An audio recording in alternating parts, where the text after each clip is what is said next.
Buenos días, hermanos. ¿Se acuerdan de las llaves? ¿Cuántos en esta semana sintieron que Dios estuvo con ustedes? Las voy a hacer sonar para recordarle. Aunque no lo pudo ver, no lo pudo sentir, ¿estuvo Dios con ustedes esta semana? Sí, amén. Conmigo sí. Oigan, ¿qué creen?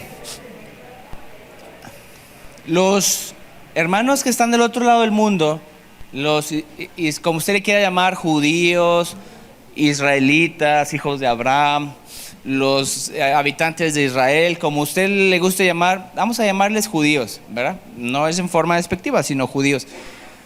Leíamos en Génesis que nos han dado tantos beneficios a través de ellos, el pueblo escogido de Dios, que no solamente beneficios y bendiciones espirituales, cuando decía en Génesis que iban a ser benditas todas las naciones de la tierra a través de Abraham, sino también beneficios también físicos, económicos, que podemos usar en nuestra sociedad. Le voy a dar unos ejemplos nada más.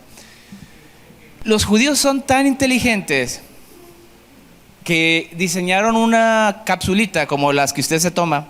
Yo creo que aquí usted, pues, veo a los hermanos y digo, aquí ha de haber hermanos que toman fácil losartán, metformina y de todo, ¿no? ¿No es cierto? Nomás así al pasón.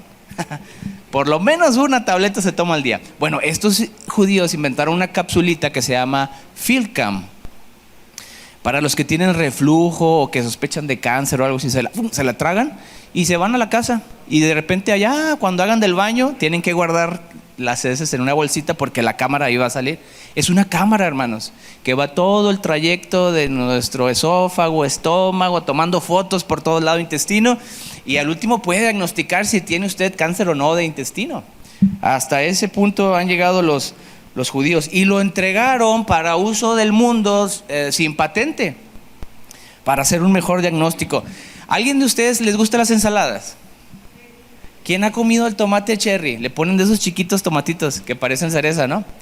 Esos los inventaron los judíos también. No existían, Dios no los creó, no nació el tomate cherry, fue una creación ya del hombre.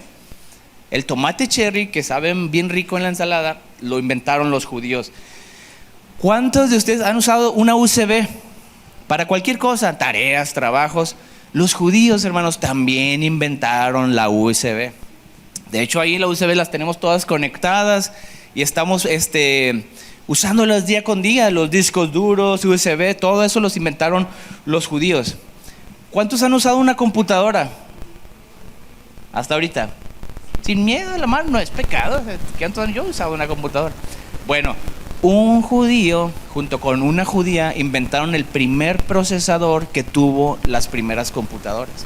O sea que gracias a ellos, fíjense cómo ha cambiado mucha de la historia moderna de la humanidad, gracias a un judío. Si en Esther no hubieran sobrevivido los judíos, no tendríamos un salvador, y tampoco tendríamos ni computadoras, ni tendríamos tomate cherries para la ensalada, no tendríamos nada. No, y eso es corto, hermanos. Ellos inventaron también, a través de Motorola Israel, que estaba ubicado allá, el primer celular con cámara. Todos nos hemos tomado una selfie, todos tenemos Facebook y un montón de selfies. Lo inventó un judío, un muchacho judío que quería darles una foto a su familia y no nada más a través de llamadas. Se metió a la computadora, empezó a programar y empezó a mandar una foto por ahí. Los de Motorola en Israel hicieron posible que los celulares tuvieran cámaras. Y fue un judío también, hermanos. ¿Cuánto se ha sentado en la sala después de trabajar a gusto, prende la tele a ver noticias y no se quiere levantar a cambiarle allá con la mano? Saca su control remoto, tic, tic, tic, tic, tic. Los judíos inventaron también el control remoto para dejarnos sentaditos a gusto. Fíjense todos los beneficios que tenemos a través de ellos. Ahora, inventaron también la pluma tal y como la conocemos, el bolígrafo. Todos hemos firmado una hojita o escrito una cartita. Bueno, gracias a los judíos nos trajeron esa pluma, la forma de la pluma. Hermanas, ¿cuántos de aquí tomaron alguna vez algún hormonal, anticonceptivos orales, que se cuidaban con ellos? ¿Quién? Levante la mano de las hermanas. ¿Nadie? Hermanas, Dios mío, me da un ataque. Andaba mi mamá. Qué bueno, qué bueno. Está muy bien eso. Que no tuvieron ninguna irregularidad, gracias a ellos. Pero un laboratorio judío, a través de Luis Miramontes, que era un químico, junto con otro químico también, que se llama George Rosenkrantz. Está muy difícil el apellido, pero George Rosenkrantz y Luis Miramontes, de hecho así se llama el HGZ1 de aquí de Tepic, se llama Luis Miramontes, que fueron los primeros que descubrieron la primera pastilla anticonceptiva. Fue un laboratorio judío, fue un mexicano junto con un judío que inventaron la primera píldora anticonceptiva. Fíjese los beneficios que tenemos a través de ellos. Estoy hablando nada más de lo secular, pero todavía no llegamos a los espirituales. Pero otra más, usted sabía, yo no sabía, pero cuando estaba investigando yo me quedé así de ¿qué? Luis de Carvajal fue quien fundó el estado de Nuevo León.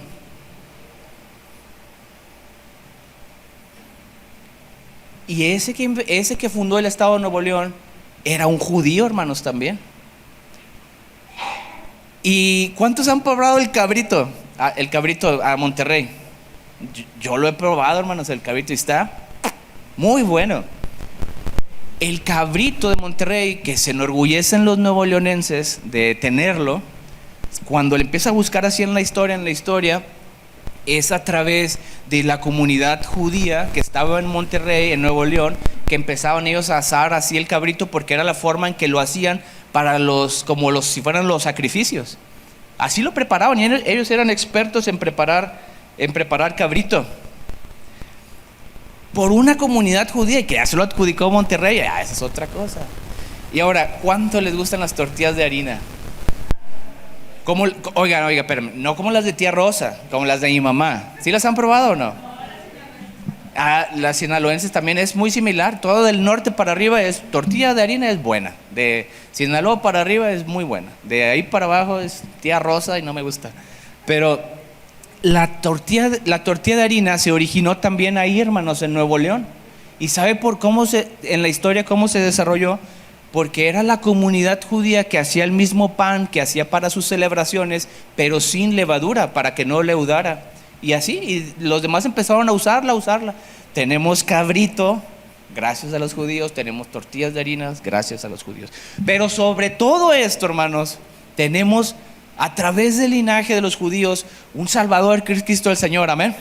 Que es lo más importante. Ahora, si en el libro de Esther que estamos estudiando no se hubieran dado los eventos tal y como fueron o están plasmados aquí, no tendríamos nada de esto y no tendríamos ni una razón para estar usted y yo aquí. Quizá ni siquiera nos hubiéramos conocido. Mis papás no hubieran venido a Nayarit nunca, yo no estuviera aquí, a lo mejor estaría en Piedras Negras o en otro lado. Ya me hubiera ido a Estados Unidos de mojado, ¿verdad? Y a lo mejor los hermanos estarían en Chiapas. En esta iglesia hay de todos, hermanos, de Chiapas, de Oaxaca, de Puebla, de todos lados del estado. Es multiestatal esta iglesia. Qué bueno.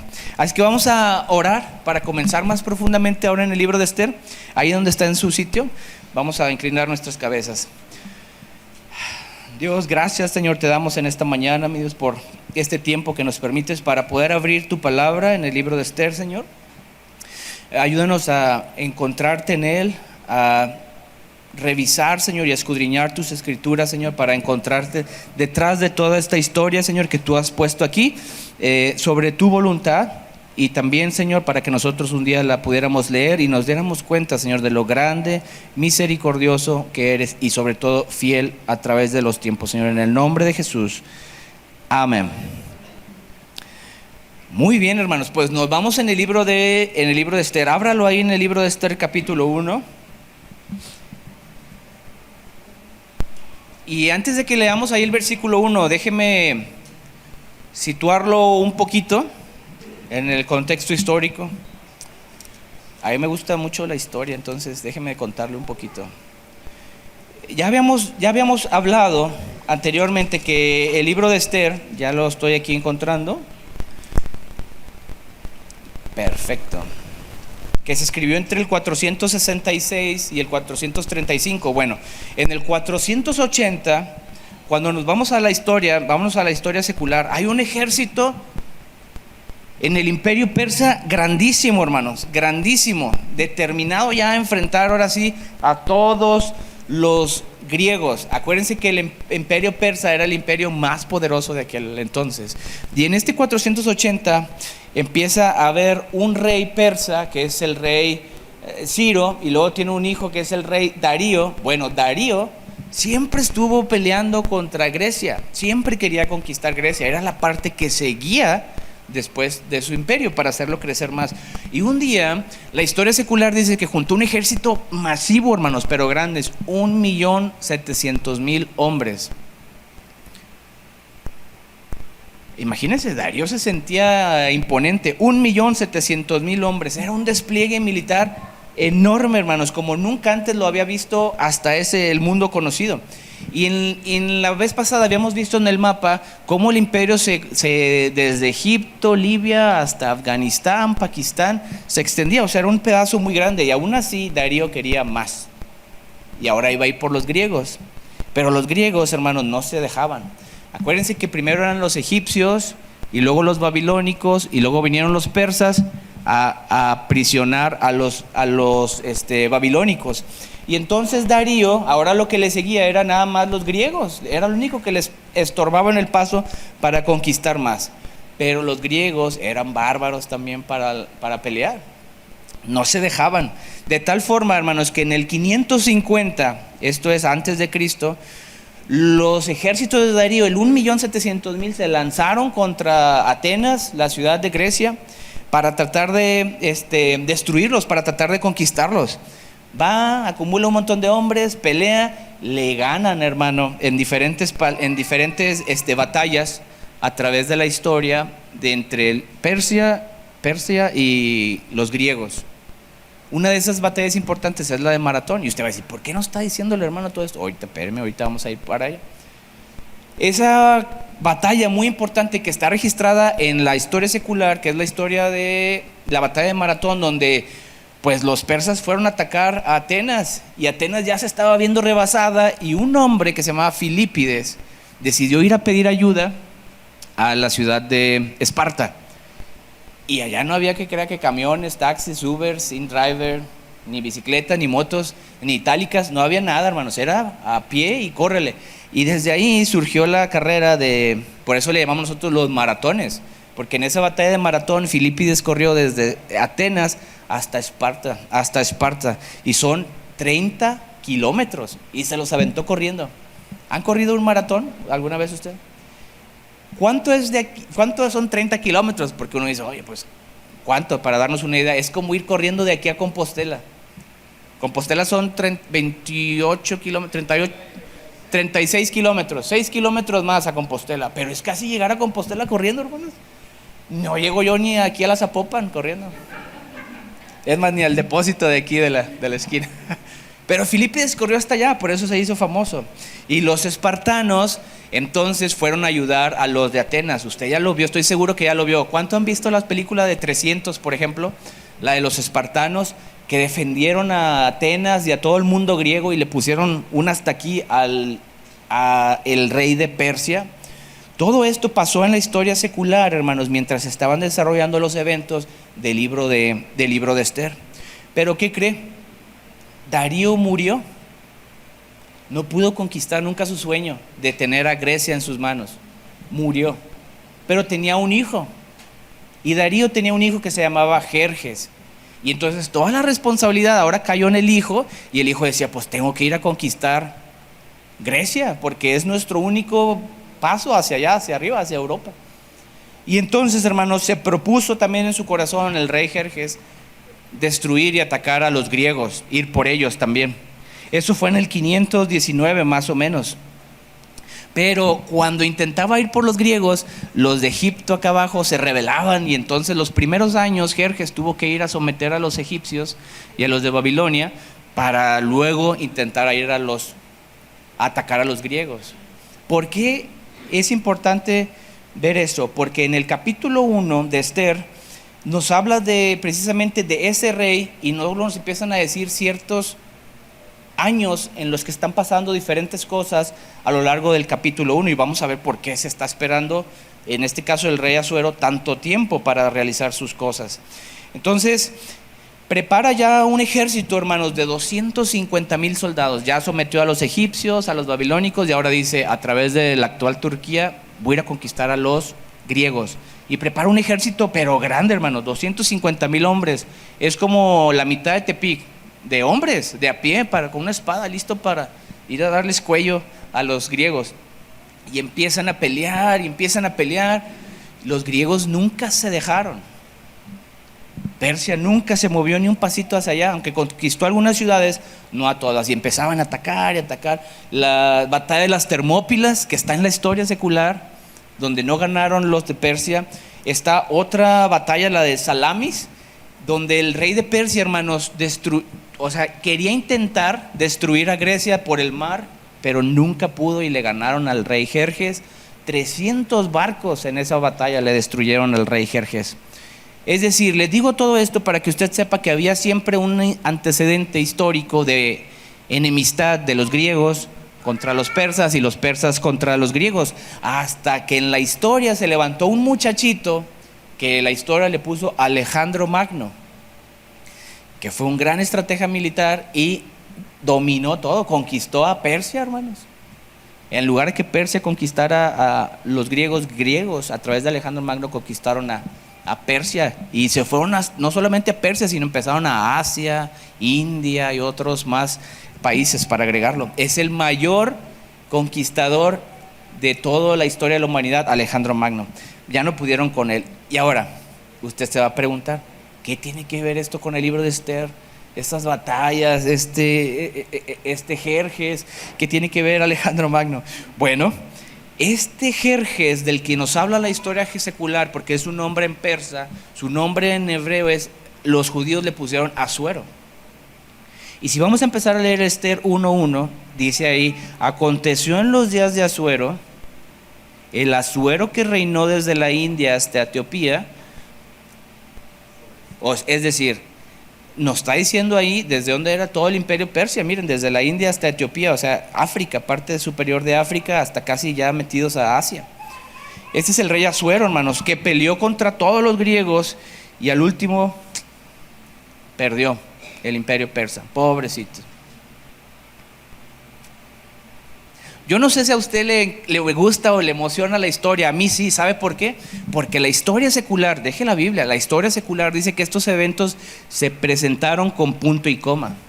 Y leer la Biblia y de repente empezar a ver personajes que la historia secular dice que sí existieron, tiene que darle credibilidad a lo que nosotros estamos leyendo en la Biblia. Y nos permite estar nosotros seguros, nos permite estar nosotros confiados, nos permite a nosotros creer que la palabra de Dios es la palabra de Dios. Y no solamente en el contexto espiritual, sino hasta da detalles históricos que sí están plasmados en la historia de la humanidad, como el rey Jerjes. Y eso pues nos habla de que tenemos aquí, hermanos, en nuestras manos un pedazo de historia muy importante, que es la Biblia.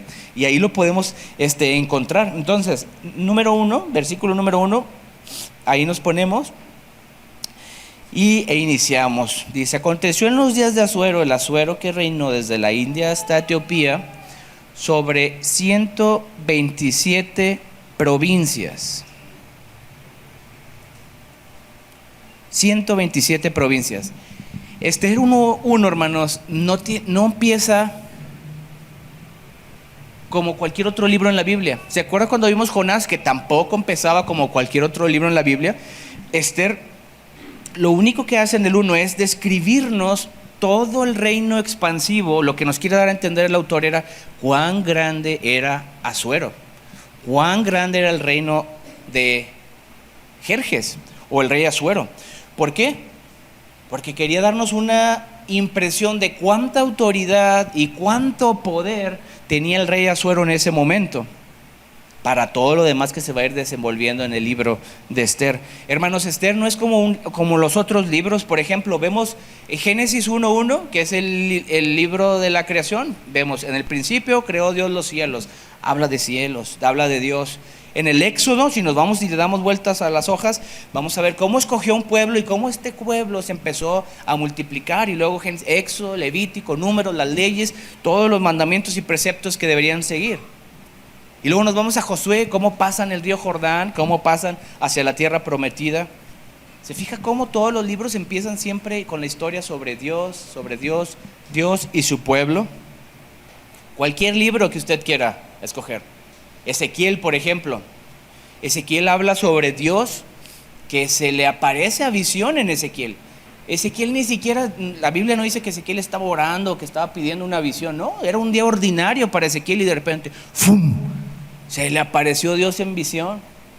O sea, si vemos cómo están constituidos cada uno de los libros, Esther es punto y aparte. Porque no empieza con una visión, no empieza con un profeta, no empieza con un mandamiento, no empieza con Dios creó, no empieza con el pueblo de Israel, no, empieza a decir un personaje que es un rey pagano, no del pueblo de Israel, un rey pagano. Ese es el nombre de Asuero.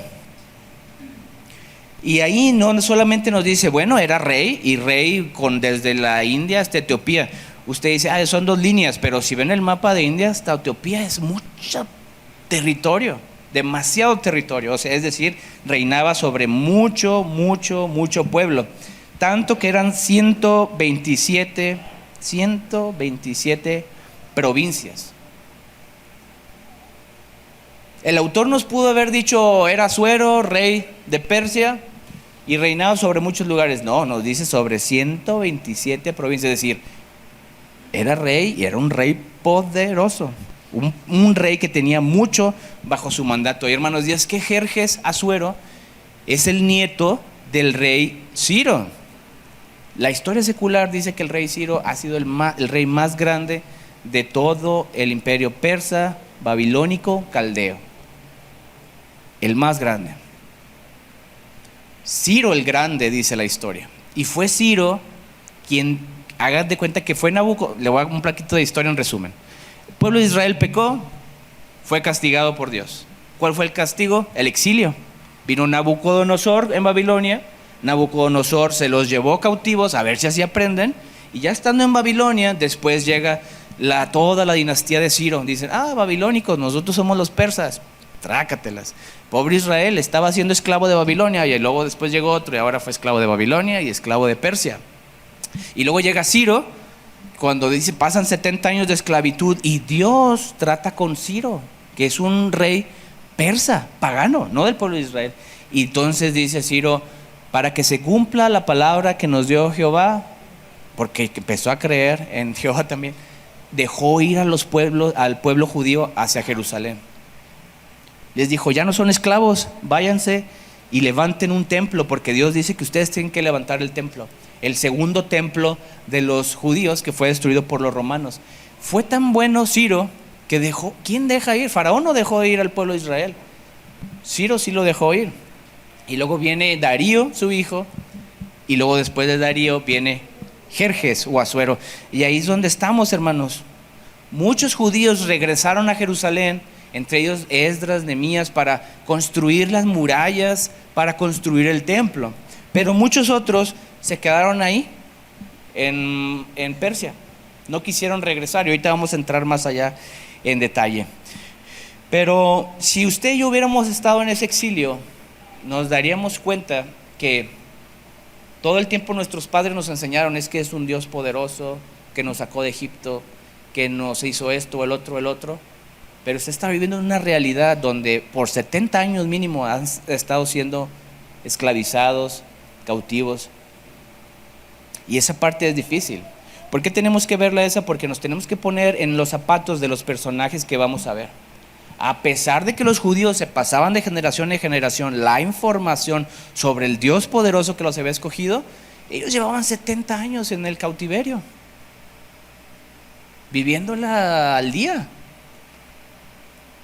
¿Se le haría a usted difícil creer en un Dios cuando dice Dios te va a dar todo, este es un Dios bueno, un Dios fiel, un Dios que te da la provisión y todo, y luego de repente a veces como que apenas le sale el día? ¿Le es difícil creer en Dios cuando está en esas situaciones? porque los judíos de Persia están en esa situación. Esther está en esa situación, su primo Mardoqueo está en esa situación. Y aún así llega Ciro y les dice: váyanse a su casa, ya no tienen nada que hacer aquí. Imagínense la felicidad con la que ellos se regresaron a sus casas. Esther 1, hermanos, 1 al 4, que vamos a leer ahorita, nos está diciendo dónde se desarrolla esta historia, como introducción, ¿verdad? Nos dice que fue en el tercer año del rey Asuero, una vez que ya, porque los primeros 3 los usó para someter a los egipcios que se andaban rebelando, y dice ahí: aconteció en los días de Asuero, el Asuero que reinó desde la India hasta Etiopía sobre 127 provincias, que en aquellos días, cuando fue afirmado el rey Asuero sobre el trono de su reino, el cual estaba en Susa, capital del reino, ahí es donde se están desarrollando los eventos, en el tercer año de su reinado hizo banquete para todos sus príncipes y cortesanos, teniendo delante de él a los más poderosos de Persia y de Media, gobernadores y príncipes de provincias. ¿Dónde se desarrollan estos eventos? Susa, capital de Persia. ¿Quién está o quién es el rey actual en ese momento? Asuero. ¿Y qué es lo que está haciendo? Una fiesta.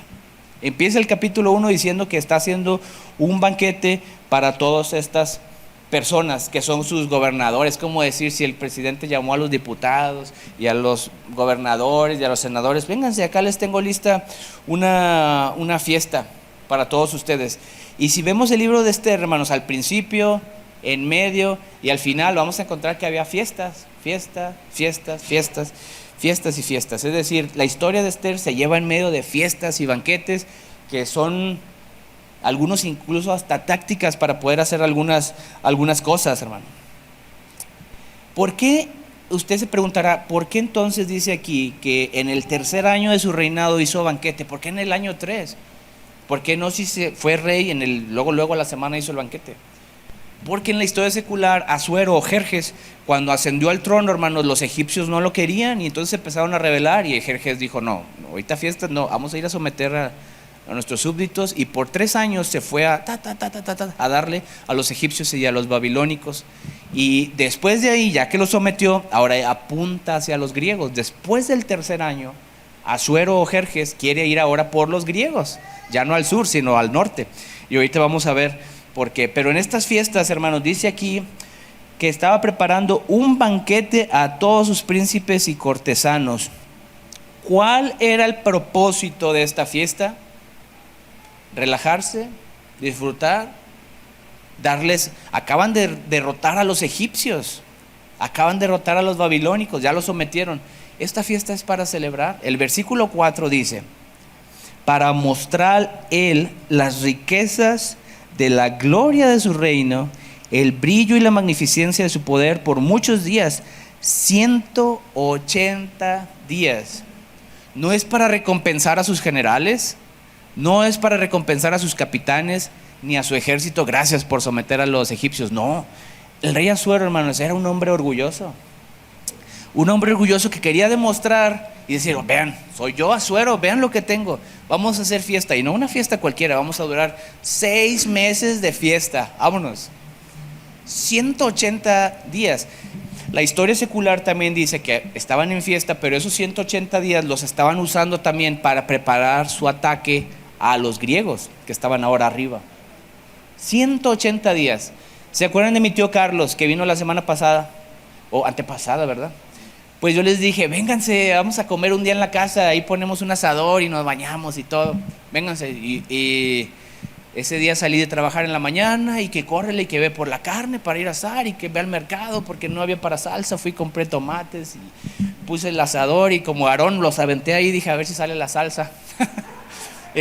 Asando y todo. No, hombre, hermanos, y luego ya en 1 minuto se acabó toda la carne y la salsa y todo. Toda la mañana mi esposa y yo preparamos todo para un banquetito así en la tarde, minúsculo, pues, para unas 10 personas. Ahora imagínense preparar 180 días de fiesta. Bárbaro Asuero. O sea, él quería enseñarle a todos que era un rey magnánimo, poderoso. Vean lo que tengo. Era presumidón, vean. Y dice la Biblia, describe que hasta les daban en diferentes, cada quien tenía un vaso diferente, ni siquiera eran iguales, o sea, eran muchísimos vasos para muchísima gente. Y lo que el primer capítulo de Esther nos quiere decir es, vean, ese es el rey Asuero con el que Dios va a estar trabajando a través de sus decisiones, a través de sus actos. Y lo que nos quiere dejar bien en claro, hermanos, bien en claro el autor, es que había una fiesta despampanante, echaron la casa por la ventana. Si seguimos leyendo ahí, dice: y cumplidos estos días hizo el rey otro banquete por 7 días. O sea, no les bastó los 6 meses. ¿Qué es lo primero que hicieron al acabarse? No, ya se acabó la fiesta, váyanse. No, vamos a hacer otros 7 días más. Ya, imagínense ya el que lavaba platos, esto ya se va a acabar. Y luego le dicen, otros 7 días. Híjole, a trabajar, no hay problema. 7 días más de fiesta para todos ellos. Hermanos, todo lo que viene después de ahí, subsecuente, es la consecuencia de tomas de decisiones de los actores principales. Yo no conozco a alguien que haya tomado una decisión buena o correcta estando bajo el influjo de cualquier sustancia nociva. Póngale el nombre usted, lo que quiera: alcohol, drogas, peyote, lo que sea. Nadie ha tomado una buena decisión estando bajo ese influjo. Ahora imagínense 180 días de pachanga, de embriaguez, de alcoholismo, de comida, de placeres. 180 días se acaba y luego 7 días más. Por eso seguimos leyendo ahí. Hizo otros 7 días en el patio del huerto del palacio real a todo el pueblo que había en Susa, capital del reino. A todo el pueblo, hermanos. No crea que eran sus generales, era como abrir la feria y toda la gente, vamos a comer. Desde el mayor hasta el menor. Y luego el autor nos sigue describiendo todo esto para que nos demos cuenta de lo impresionante que era el reino de Persia. El pabellón donde estaban todos, dice, era de blanco, verde y azul. Y luego se empieza uno a imaginar cómo estaba ahí, teniendo sobre cuerdas de lino y púrpura, anillos de plata, columna de mármol. Sí se está dando una idea, o sea, estaba muy bonito el lugar. Tenía reclinatorios de oro. El reclinatorio era donde recargarse, o sea, sillitas de oro. Imagínense todo lo que habían saqueado ellos, de oro y de plata, sobre losado de pórfido y de mármol, y de alabastro y de jacinto. Y daban a beber en vasos de oro y vasos diferentes unos y otros, y mucho, dice ahí el autor, y mucho vino real, de acuerdo con la generosidad del rey. Y la bebida era según esta ley, que nadie fuese obligado a tomar. Si tú quieres, toma, y si no, no tomes. Porque había una costumbre en Persia de que si el rey tomaba, todos tenían que echarse la copa también. Y acá el rey dijo, no, voy a ser bueno con todos. Si no quieres tomar, no tomes. Festeja o come. Hubiera estado entrado yo ahí en el banquete, sin tomar, claro, pero entrándole duro a la pierna de puerco. Dice, porque así lo había mandado el rey y a todos los mayordomos de su casa, que hiciese según la voluntad de cada uno, lo que quisieras comer, lo que quisieras tomar. Ahora sí, atáscate, dice así el dicho. Asimismo, la reina Vasti hizo banquete para las mujeres en la casa real del rey Asuero. Y por primera vez tenemos aquí a otro personaje que empieza a entrar en la historia. Pero en el versículo 10 dice ahí, el 7º día, estando el corazón del rey alegre del vino, o sea, estando bien borracho. Va a decir usted, pero ¿por qué la Biblia habla de gente así, gente borracha y que anda enfiestada y en la pachanga? Bueno, ahorita vamos a ver. En el 7º día, ya que se acabó todo, andaba bien borracho el Asuero, mandó a Meumán, Vista, Arbona, Victa, Abacta, Setar y Carcas, 7 eunucos, por si tiene un hijo y le quiere poner así, ahí están los nombres, que servían delante del rey Asuero, que trajesen a la reina Vasti. ¿Quién era la reina Vasti, hermanos? Ya lo vimos la vez pasada, que era la primera esposa del rey Jerjes. Pero su nombre en la Biblia no se dice, nos dice que es Vasti, pero cuando vamos al origen del nombre en Persia, Vasti era más como un adjetivo calificativo a la reina, es decir, la mejor o la más deseada. Por eso le decían, es la reina Vasti. Es la mejor mujer de todas, la más deseada, por eso es esposa del rey Asuero. Ahora, con un hombre con tanto orgullo y tan, no crea que Vasti fue Asuero y dijo, ay, me voy a agarrar a esta que no está tan bonita. No, pues Asuero se buscó la mejor que él vio y pudo encontrar en ese entonces. Entonces la palabra de Dios nos dice que la reina Vasti era de buen parecer, ¿verdad? Pero la historia secular sí describe a la reina Vasti. Y la reina Vasti, en el nombre persa tenía ellos se llama, el nombre real era Amestris. Y la historia secular dice que era bien especial. Si Asuero era enojón, reina Vasti también él no se dejaba. Dice que una vez, la historia secular, y nomás lo voy a platicar así en resumen, para que vea cómo era, que le encontró un amante al rey Asuero. Y en eso que dijo Vasti, no, aquí la reina soy yo. Fue y agarró, enfrentó a la amante y la mandó a la cárcel y la hizo sufrir y la torturó y todo. Yo soy la reina, aquí no hay capillas, nomás catedral. Era muy decidida. Y entonces, como todas decisiones bajo el influjo de cualquier sustancia son malas, ya borrachito Asuero dijo, ya les mostré todo mi imperio, toda mi riqueza, les he dado fiesta por 6 meses, una semana, les voy a enseñar la última pieza de mi colección, mi reina, la más hermosa y la más bonita. Tráiganmela, por favor, para todos. Todos sabemos la respuesta de Vasti. Vasti le dijo, no, yo no voy a ir con ustedes. ¿Y usted sabe por qué Vasti, o piensa usted por qué Vasti no quiso presentarse ante el rey Asuero? ¿Por qué? ¿Por qué se le ocurre? ¿Por qué, Keila? Pues se sintió un objeto. ¿Por qué más? A ver, a mí me gustaría escuchar a las hermanas. Si ustedes estuvieran en los pies de Vasti y ya todo borrachón acá a su esposo le dijera, vente, te voy a presentar unos amigos, ¿irían ustedes? ¿Por qué? ¿Por qué no? ¿Por qué? Por miedo, ajá. ¿Por qué? A lo mejor va a decir usted por dignidad, ¿no? ¿Qué voy a andar haciendo con esa? Imagínense, porque uno dice, ay, Vasti, su trabajo era obedecer al rey, ¿por qué no lo obedeció? Hermanos, pues es que acaban de tener 6 meses de pachanga y luego otros 7 días, están todos borrachos, puros hombres, porque acuérdense que las mujeres estaban en la fiesta de Vasti, o sea, me imagino que la fiesta de las mujeres todo bonito y así, ¿no? Y la de los hombres, no, hombre, era un cochinero, ¿quién limpiaba? O sea, y ahora Vasti tenía que ir allá con los hombres borrachos y todo, dijo Vasti, no, yo no quiero ir. Ajá, hermano. Uh-huh.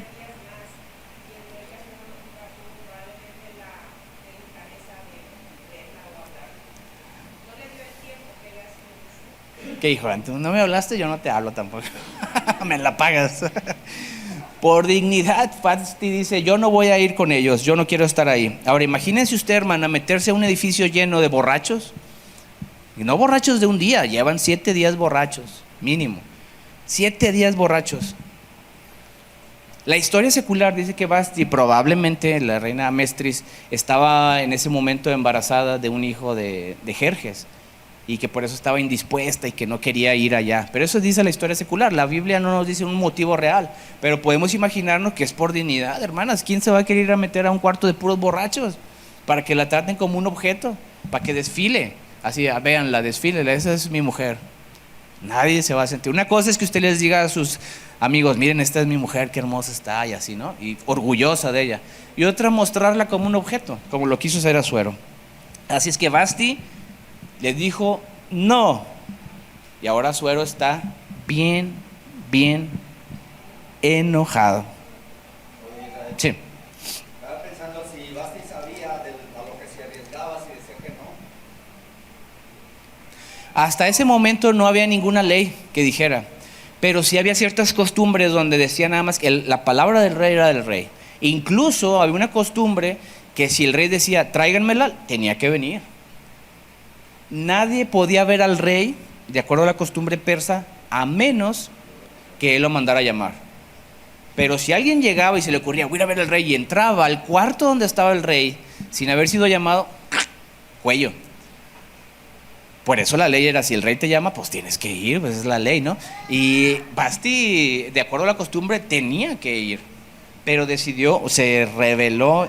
Esto, hermanos, Asuero lo consideró una insubordinación, es decir, algo contra el rey. Imagínense la vergüenza de Asuero, que acaba de darle 6 meses de fiesta, una semana de fiesta, y no puede hacer que su esposa venga hacia acá, cuando es el rey más poderoso que conoce la tierra en ese momento, y no puede hacer que su esposa entre a su llamado, o que le obedezca, por decirlo de alguna forma. Seguimos leyendo ahí, miren. En el 7º día, ya estando bien contento, y nos brincamos ahí hasta el 11, a esos muchachos, a Arbona y Victa y todos esos, les dijo en el 11, que trajesen a la reina Vasti a la presencia del rey con la corona regia, para mostrar a los pueblos y los príncipes su belleza, porque era muy hermosa. Mas la reina Vasti no quiso comparecer a la orden del rey enviada por medio de los eunucos, y el rey se enojó mucho y se encendió en la ira, se enojó. Preguntó entonces el rey a los sabios, que conocían los tiempos, porque así acostumbraba el rey con todos los que sabían la ley y el derecho. Y estaban junto a él otra lista de nombres: Carcena, Setar, Admata, Tarsis, Meres, Marcena y Memucán, 7 príncipes de Persia y de Media, que veían la cara del rey y se sentaban los primeros del reino. Les preguntó qué se había de hacer con la reina Vasti según la ley, porque cuanto no había cumplido la orden del rey, Asuero enviada por medio de los eunucos. Y dijo Memucán delante del rey y de los príncipes: no solamente contra el rey ha pecado la reina Vasti, sino contra todos los hombres del reino. Porque ahora pensaban que porque se rebeló la reina, entonces todas las demás súbditas del reino de Persia se iban a rebelar contra sus esposos. Y dijo: si la reina no le obedeció al rey, ¿qué va a hacer de nosotros los pobres? Nuestras esposas no nos van a obedecer. No, hay que meter una ley a donde decir que la mujer debe estar sometida al rey y la mujer debe estar sometida a su esposo. Rápido el Memucán miedoso dijo: uy, si al rey le hicieron esto en mi casa, me van a dar vuelta rápido. Y hicieron una ley donde tenía ahora que obedecer al rey. Miren, ¿cuál es esa ley? Seguimos leyendo. Porque este hecho de la reina va a llegar a todas las mujeres, y ellas tendrán en poca estima a sus maridos, diciendo: el rey Asuero mandó traer recién la reina Vasti, ¿y qué crees? No fue. El chisme se corría rápido. Y entonces dirán esto las señoras de Persia y de Media, que oigan el hecho de la reina a todos los príncipes del rey, y habrá muchos menosprecio y enojo. O sea, híjole, va a haber tantos problemas matrimoniales que es mejor hacer una ley rápido. Si parece bien, hazte un decreto de vuestra majestad y se escriba entre las leyes de Persia, para que no sea quebrantado, que Vasti se desherede y no venga más en la presencia del rey, que ya no sea reina, y el rey haga reina a otra que sea mejor que ella, que se obedezca, dice. Y el decreto que dicte el rey será oído en todo su reino, aunque es grande, y todas las mujeres darán honra a sus maridos, desde el mayor hasta el menor. ¿Y qué dice ahí la Biblia? Que agradó esto a los ojos de Asuero. Pidió consejos a hombres que no le daban un buen consejo, destituyó a Vasti, y esto fue consecuencia de sus decisiones. Mis hermanos, Asuero era una persona que tenía problemas con dominio propio, una persona que era muy enojona, una persona que no pensaba bien las cosas. Era un rey que él, según él, era un poderoso y nadie había que desobedecerlo. La Biblia, al decirnos que ven Vasti para acá, no vienes, pues ya no eres reina. Imagínense, o sea, ¿cómo puedes hacer algo así tan drástico, no? Es decir, tenía un temperamento violento, y la historia secular dice que el rey Jerjes, Asuero, era así, hermanos. Desde que empezó a ir a pelear con los griegos, que ya estaba allá donde estaba Turquía, ya nomás para pasar, era un pedacito de mar lo que le interponía entre Grecia y Persia. Y entonces mandó construir un puente. Le estoy contando esto para que usted vea que Asuero efectivamente no tenía dominio propio, era enojón, era colérico, pues. Por eso en caliente destituyó a la reina Vasti. Porque usted diría: ¿por qué la destituyó? Si era la más hermosa, era la mejor de todas. ¿Por qué nomás en un ratito a otro? No la amaba, no la quería. Las mujeres rápido: yo de seguro ni la amaba, porque la echó de su presencia luego. Bueno, Jerjes construyó un puente, hermanos, para que pasaran sus ejércitos por ahí a conquistar Grecia, los 250,000 que tenía. Y una vez vino una tormenta, hermanos, que llegó la tormenta, y los truenos y los rayos destruyeron los puentes para acceder a Grecia. Todavía ni los usaban y ya estaban destruidos los puentes. Y el rey en su enojo, hermano, dijo: tráiganme a todos los arquitectos, todos los que anduvieron ahí, los ingenieros, todos vénganmelos para acá. A ver. Hicieron un puente, les dije, una cosa tenían que hacer, un puente para ir a pasar allá y conquistar. ¿No los hicieron? ¡Fu! Los mandó decapitar a todos los ingenieros que hicieron el puente. Vea cómo era Asuero. Enojón, colérico, sin pensar, actuar sin pensar. Y no nomás mató a los que hicieron el puente, sino que todavía enojado con el mar, dijo: una tormenta y el mar me lo destruyó. Fueron con 300 hombres con látigos y fueron y le daban latigazos a la playa, al mar. Ándele por desobedecer al rey. Está escrito en la historia secular. Así era este hombre enojón. Y no le bastó nada más con la latiguiza que le dio al mar. Dice ahí que llevó otros 300 hombres con cadenas, y las cadenas las aventaron al mar, para en esta forma atar al mar y que no se rebelara contra el rey Asuero. ¿Qué creencias de este hombre, no? Bueno, del rey, no hay que faltar al respeto, era un rey. Y luego, por si no fuera poco, todavía fue y preparó 300 cuchillos y los puso en la lumbre hasta que estuvieran rojos, y los mandó a apuñalar al mar. Y allá van con los cuchillos rojos y como si el mar fuera una persona, sintiera. Así, ajá.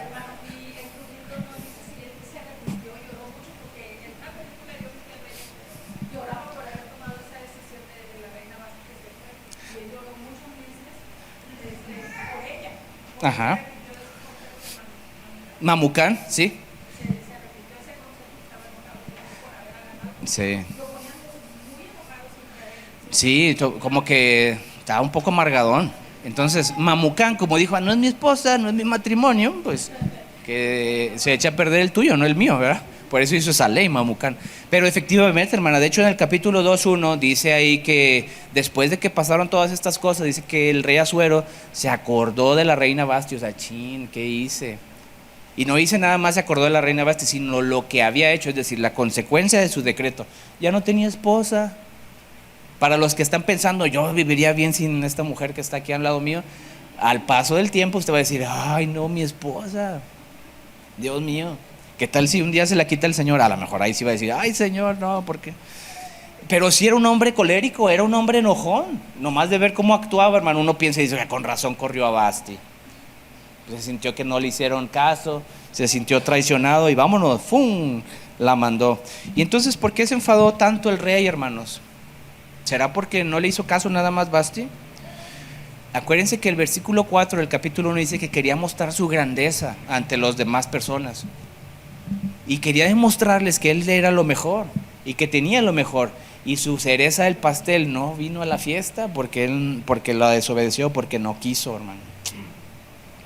En el libro de Esther, de ahí desde el 13 hasta el 20, vemos todo lo que pasó como una consecuencia de sus decisiones. ¿De cuál? No asistir. Pero ¿sabe cuál es lo más importante aquí? Usted va a decir: ¿pero por qué vemos en Esther borrachos? ¿Por qué vemos gente enojona tomando decisiones? ¿Por qué vemos que está pasando esto? ¿Qué vamos a aprender de ahí? ¿O por qué Dios quiere que lo estudiemos? Podemos ver, hermanos, que siempre Dios en su atributo, en su soberanía, tiene control de todas las cosas. Pero como tiene el control de las cosas, a nosotros nos deja también actuar libremente. No controló el enojo, no fue Dios quien hizo que se enojara Asuero, no fue Dios quien hizo que se emborrachara Asuero para que corriera Vasti y luego rescatara a Esther a los judíos. No, simplemente Dios usó como piezas de ajedrez el enojo de Asuero, la borrachera de Asuero. No la impidió, ni siquiera impidió que se emborracharan o que se enojaran. No, está bien, emborráchate, está bien. Ah, te vas a enojar, enójate. Pero yo siempre tengo todo bajo control. Dios tiene todo bajo control, hermano. Aun cuando estaban pasando estas cosas, el plan de Dios seguía en marcha. Los engranes todavía seguían. Vamos a llevar un Salvador, vamos a llevar un Salvador, vamos a llevar un Salvador. Aunque se había destituido una reina, aunque no había ya nada, aunque todo parecía estar perdido, aunque los judíos, como eran esclavos en ese momento, no estaban siendo tratados adecuadamente, aún así Dios estaba bajo el control. Ajá. Y de eso quería comentar yo, cuando leímos aquí que dice que Memucán, uno de los príncipes, yo le llamo Memucán, era de los mejores consejeros, de los 7 que estaban ahí con el rey para aconsejarle, porque es que hacían consejeros buenos, sabios.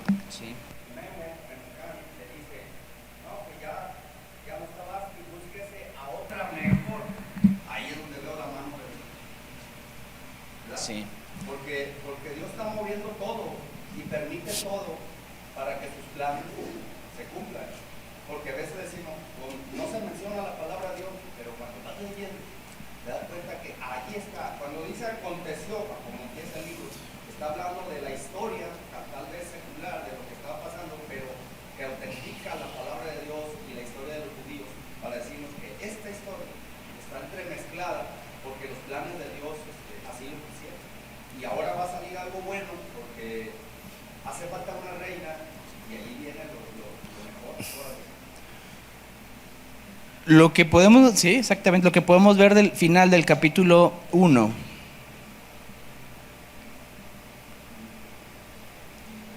Es que vemos la mano de Dios a través de eso, incluso a través de Memucán, dándole consejos al rey.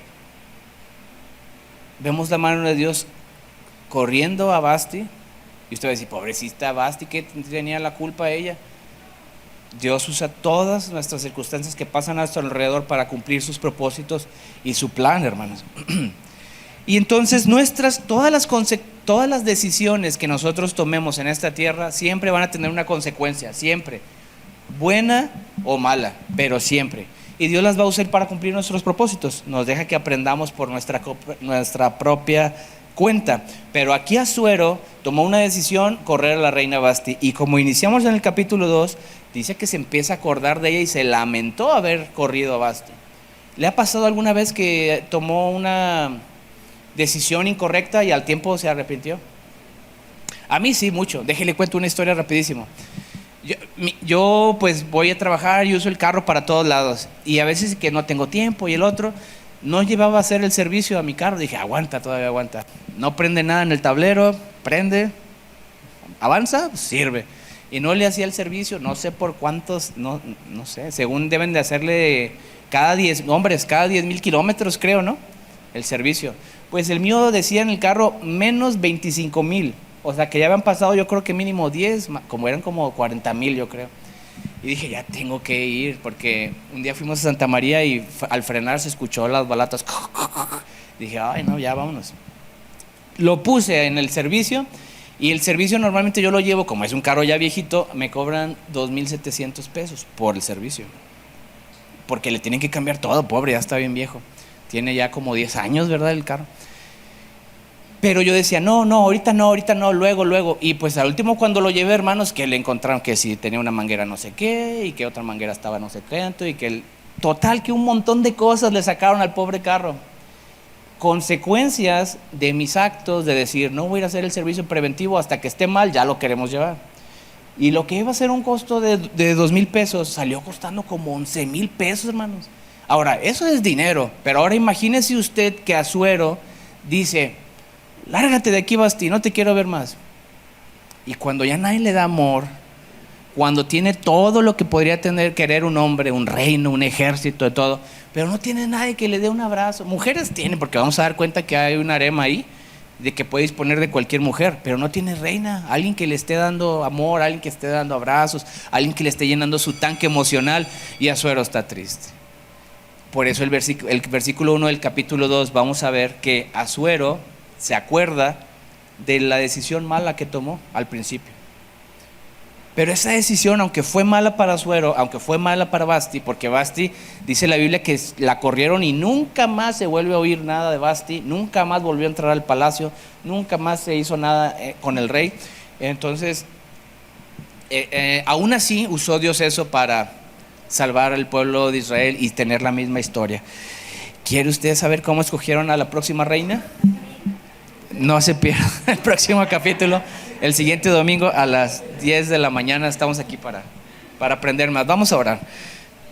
Señor Jesús, hemos aprendido, Señor, en tu palabra que tu mano, Señor, a pesar de cualquiera que sean nuestras circunstancias, siempre se mueve, Señor, a través de ellas para bien. Tu palabra en Romanos, Señor, dice que todas las cosas ayudan a bien si te amamos, Señor. Y en esta mañana, Señor, queremos seguir aprendiendo de ti, Señor. Queremos seguir alabando y adorando tu nombre, Señor. Ayúdanos a aprender, Señor, como en el libro de Esther, a confiar en tu providencia, a confiar en ti, Señor, y en que tú cumples tus propósitos para con tu pueblo, para con tus hijos, Señor. Ayúdanos a encontrar tu propósito, a continuar en tu propósito y a seguir tus planes, Señor, como nos lo hemos propuesto este año. Oh Señor, te pedimos, Señor, que podamos aprender de ti y que podamos enseñarnos a través de este libro de Esther a confiar plenamente en ti, Señor, porque tú eres un Dios que es, que era y que por siempre será igual, Señor, como siempre. Tú nunca cambias, Señor, y así como a Esther, a Mardoqueo y a estos hombres judíos tuviste tu fidelidad y mostraste tu provisión, también lo vas a hacer con nosotros, Señor. Gracias te damos por todo lo que tú nos das, en el nombre de Jesús. Amén. Amén.